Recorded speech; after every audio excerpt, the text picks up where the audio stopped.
नमस्कार दर्शक बंधु आज हूँ अगस्ट मास 21 तारिख गुरुवार। आज दिन जाकर टॉप 20 गुरुत्वपूर्ण खबर उपर आसतु नजर पकाइबा। भिडियोटी को शेष पर्यंत देखूँ मात्र किसी समय मध्य जानीपर आज दिन संपूर्ण खबर। ता पूर्व चैनल रे नुआ थिले चैनल को सब्सक्राइब करी पाखरे आसुथिबा बेल आइकन को ऑन करी रखंतु एमिति सबुदिन लेटेस्ट न्यूज सर्वप्रथमे देखिया पाई। तेबे आसतु संपूर्ण खबर उपर नजर पकाइबा। प्रथम खबर, राज्य में मौसुमी जनित वर्षा जारी रही। आगामी 7 दिन राज्य में विभिन्न जिले में हालुकारु मध्यम धरण वर्षा जारी रहिबो बोली आंचलिक पाणीपाग केन्द्र पक्षर पूर्वानुमान करा जायछि। किछि स्थान मानकरे बिजुली घड़घड़ी सहित वर्षा संभावना थिबा बेले उत्तर ओडिशार किछि जिले में वर्षा संभावना नहीं येलो अलर्ट जारी करा जायछि बोली आंचलिक पाणीपाग केन्द्र निर्देशिका मनोरमा महांती कहिसंती। आज बालेश्वर, भद्रक, केन्दुझर, मयूरभंज, झारसुगुड़ा, बरगढ़ और संबलपुर जिलार किछि स्थान मानकरे प्रबलरू अति प्रबल वर्षा संभावना रही। उत्तर ओडिशार किछि जिला मानकरे बिजुली घड़घड़ी सह वर्षा हेबा सहित घंटा को 30 ରୁ 40 किलोमीटर बेगर पवन बहिबार संभावना थिबा पाणीपाग केन्द्र पक्षर पूर्वानुमान करा जायछि। राज्य में नियंटिया वर्षा होई नाही बोली आंचलिक पाणीपाग केन्द्र स्पष्ट करिछि। परवर्ती खबर, बीजेडी हाथरू खसिला धर्मशाला। एठाकार पूर्वतन विधायक प्रणव बलवंतराय गत निर्वाचन में शोचनीय भाव पराजय वरण करथिले। एबे तांको भाई प्रभात कुमार बलवंतराय जाजपुर जिला धर्मशाला पंचायत समिति अध्यक्ष पदरू इस्तीफा देइछंती। आगामी 22 तारिख में अनास्था थिला हेले से एहा पूर्वरू धर्मशाला बीडीओ को निज इस्तीफा पत्र प्रदान करिथिबा जणा जाइछि। परवर्ती खबर, गंजाम आंचलिक परिवहन अधिकारी भावे देवाशीष स्वाई बुधवार दायित्व ग्रहण करिसेंती। से पूर्वरू ढेंकानाल एमवीआई भावे दायित्व तुलाई आसुथिले। एबे तांको गंजाम आंचलिक परिवहन अधिकारी पदोन्नति होईछि। गंजाम आंचलिक परिवहन अधिकारी भावे पूर्वरू दायित्व थिबा मानस रंजन साहू को केन्दुझर जिला को बदली हेबा परे बुधवार देवाशीष स्वाई नूतन आरटीओ भावे दायित्व ग्रहण करिसेंती। गंजाम जिले में दुर्घटना जेमिति रोकिबा सहित लोकंक मध्य सड़क सुरक्षा सचेतनता करने उपरे गुरुत्व देवे बोली कहिसंती। एहासह गंजाम जिलापालक निर्देश क्रमे जिले में विभिन्न कार्यक्रम जेपरी सठिक रूपे परिचालना कराजिवो से दिगरे गुरुत्व देवे बोली गंजाम आंचलिक परिवहन अधिकारी स्वाई सूचना देइछंती।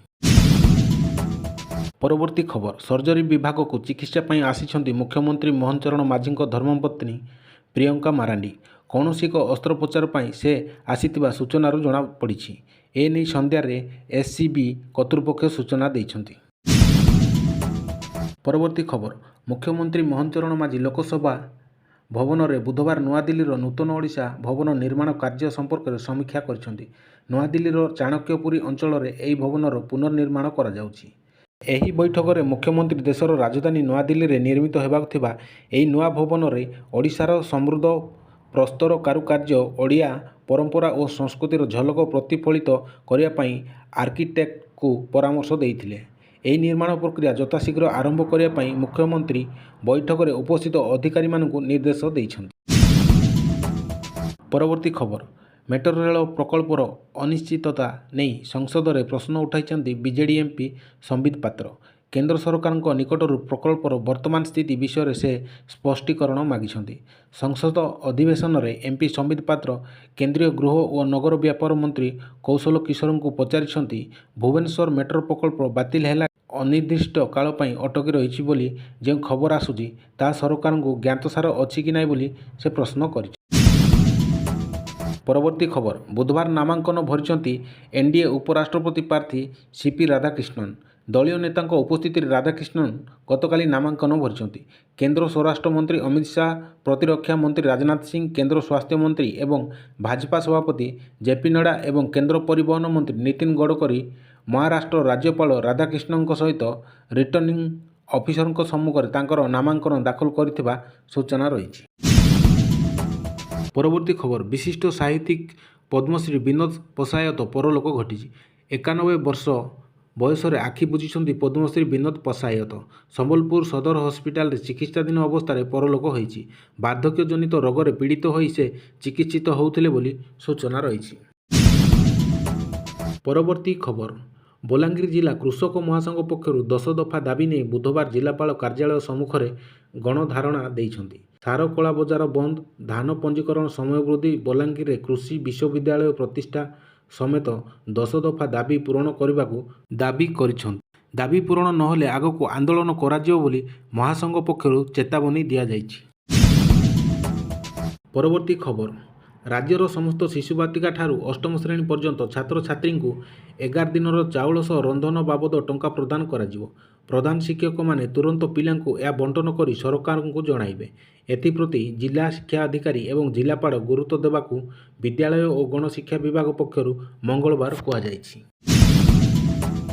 ପରବର୍ତ୍ତୀ ଖବର, ପୋଲିସ ହେଫାଜତରେ ଥିବା ଦୁର୍ଘଟଣାଗ୍ରସ୍ତ ହାଇୱାରୁ ପ୍ରାୟ 11 ଲକ୍ଷ ଟଙ୍କାର ସାମଗ୍ରୀ ଚୋରି ହେବା ଘଟଣାରେ କୁଣ୍ଡେଇଗୋଳା ଥାନା ସବ୍ ଇନ୍ସପେକ୍ଟର ସନାତନ ମହାରଣା କାର୍ଯ୍ୟରୁ ନିଲମ୍ବିତ ହୋଇଛନ୍ତି। ଦାୟିତ୍ୱହୀନତା ଏବଂ ଅଭିଯୁକ୍ତମାନଙ୍କ ପ୍ରତି କୋହଳ ମନୋଭାବ ପ୍ରଦର୍ଶନ ଯୋଗୁଁ ଜିଲ୍ଲା ଆରକ୍ଷୀ ଅଧୀକ୍ଷକ ଅନିଲ କୁମାର ମିଶ୍ର ତାଙ୍କୁ କାର୍ଯ୍ୟରୁ ନିଲମ୍ବିତ କରିଥିବା ଜଣାପଡ଼ିଛି। ପରବର୍ତ୍ତୀ ଖବର, ମହାରାଷ୍ଟ୍ର ବିପର୍ଯ୍ୟୟ ପରିଚାଳନା ବିଭାଗ ଦ୍ୱାରା ପ୍ରକାଶିତ ତଥ୍ୟ ଅନୁଯାୟୀ ଗତ 24 ଘଣ୍ଟା ମଧ୍ୟରେ ରାଜ୍ୟରେ ବର୍ଷା ଏବଂ ବନ୍ୟା ସମ୍ବନ୍ଧୀୟ ଘଟଣାରେ 6 ଜଣଙ୍କର ମୃତ୍ୟୁ ହୋଇଛି। ନାନ୍ଦେଡ଼ ଜିଲ୍ଲାରେ ବନ୍ୟା ଭଳି ପରିସ୍ଥିତି ଯୋଗୁଁ 5 ଜଣ ନିଖୋଜ ଥିବା ସୂଚନା ମିଳିଛି। ସେହି ସମୟରେ 6ଟି ଏସ୍ଡିଆର୍ଏଫ୍ ଦଳ ସହିତ ରାଜ୍ୟର ବିଭିନ୍ନ ସ୍ଥାନରେ ମୋଟ 18ଟି ଏନ୍ଡିଆର୍ଏଫ୍ ଦଳ ନିୟୋଜିତ ହୋଇଛନ୍ତି ବୋଲି ସୂଚନା ରହିଛି।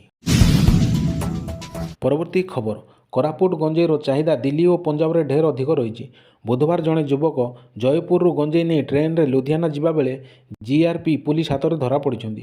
ମିଳିଥିବା ସୂଚନା ଅନୁଯାୟୀ କୋରାପୁଟ ଜିଆର୍ପି ପୁଲିସ ଜୟପୁର ଷ୍ଟେସନରେ ତନଖି ବେଳେ ଜଣେ ଯୁବକକୁ ସନ୍ଦେହଜନକ ଅବସ୍ଥାରେ ବୁଲୁଥିବା ଦେଖି ଜେରା କରାଯାଇଥିଲା।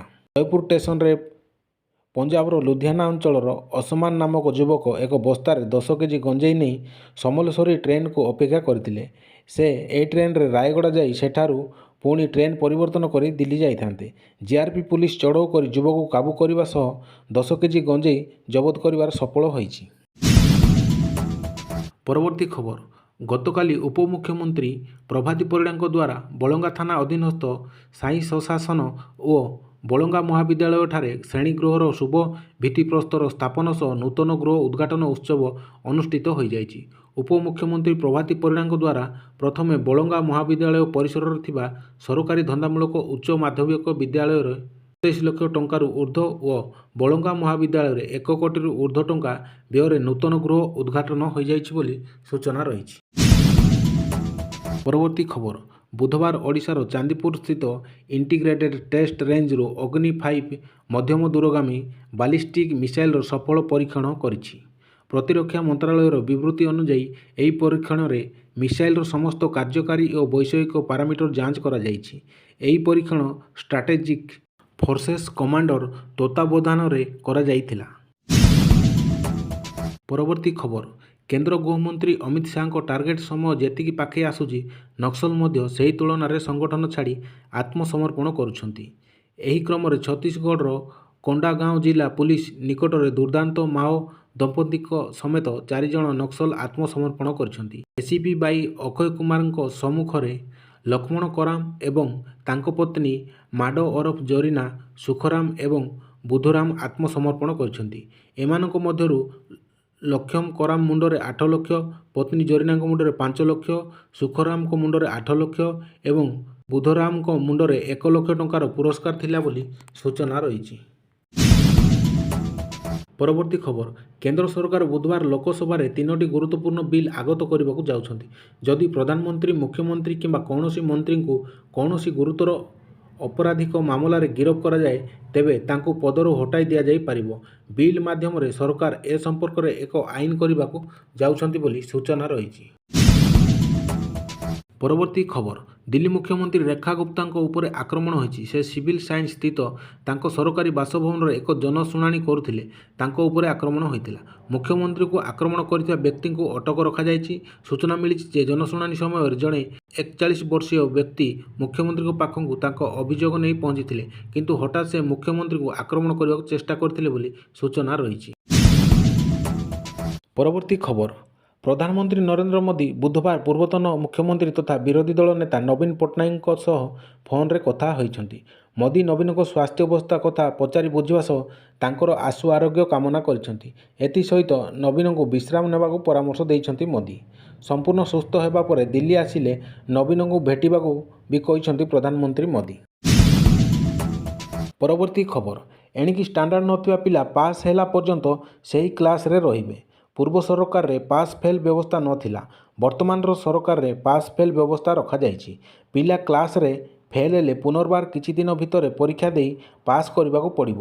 ପାସ୍ ହେଲା ପରେ ସେ ଉପରସ୍ଥ ଶ୍ରେଣୀକୁ ଯିବେ ବୋଲି ଗଣଶିକ୍ଷା ମନ୍ତ୍ରୀ ନିତ୍ୟାନନ୍ଦ ଗୌଡ଼ ସୂଚନା ପ୍ରଦାନ କରିଛନ୍ତି।